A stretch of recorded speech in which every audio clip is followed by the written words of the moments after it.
Hi, this is Duncan for Tech Digest and Shiny, and right here I've got the Eee PC 1000HE, which is the latest machine from pretty much the inventors of the netbook, Asus.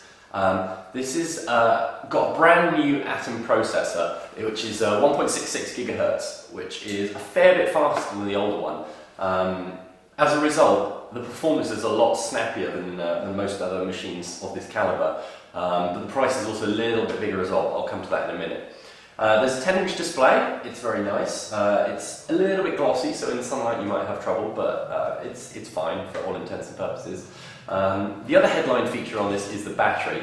Asus claims, down here, one-day computing, which means that it's got 9.5 hours of battery life.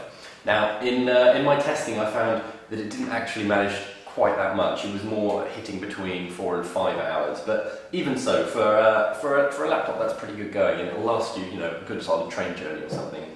As you can see, it's running Windows XP, which is alright. I'd rather, put Windows 7 or something on it personally, but that's completely up to you. The trackpad is pretty decent. It's obviously not anything like having a mouse, but compared to other models that are similar, it's a reasonable trackpad. The buttons I found to be a little bit fiddly though, so you might have trouble with those. The keyboard is a bit weird. You might be able to see from there that the keys are very, very flat and paddy, and it just feels wrong when you're typing on it. I had a little bit of difficulty touch typing to the speed that I normally do with using this keyboard. So try it out in the shop or something before you spend your money on it. It's packing a gigabyte of RAM and a 160 gigabyte hard drive, not a solid state one, just a regular hard drive.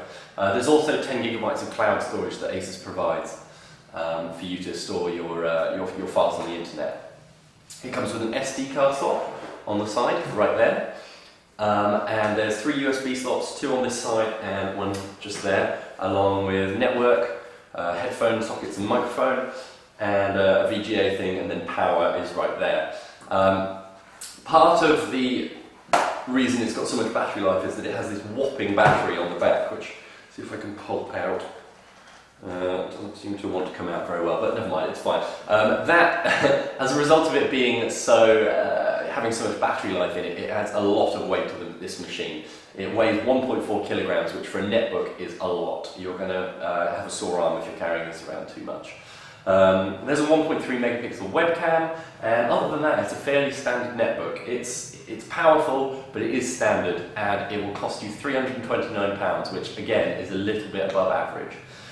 If you want to watch a lot of HD movies on the go, or you need that little bit of extra processing power but want the small form factor and the low price of a netbook, it's a good choice. Otherwise, I'd say probably look a little cheaper and a little bit less powerful.